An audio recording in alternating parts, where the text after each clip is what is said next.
The Williams family's home was hit by one of the 1,000 tornadoes recorded in the U.S. so far this year.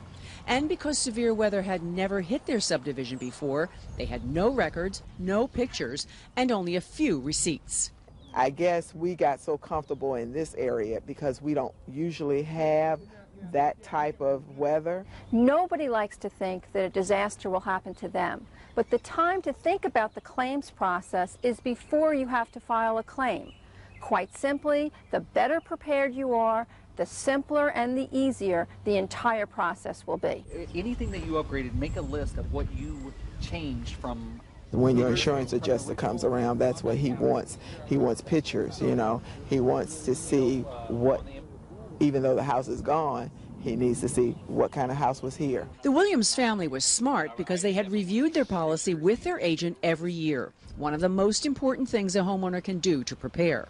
But because they had never taken a home inventory, they are now doing hours of research trying to remember what they had and how much it cost. Get a picture of the stereo now. The Insurance Information Institute says taking a home inventory is one of the best things you can do to speed up the claims process, and they offer free software to help you do it. They also offer some simple steps to follow if you should find yourself in the Williams' shoes.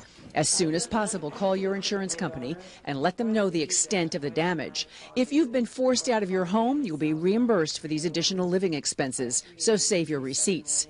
Take pictures to document your loss, and then make inexpensive temporary repairs to prevent further damage. Start a list of the damage to your home, your clothing, and your furniture. And look for a contractor. Soliciting bids speeds the process.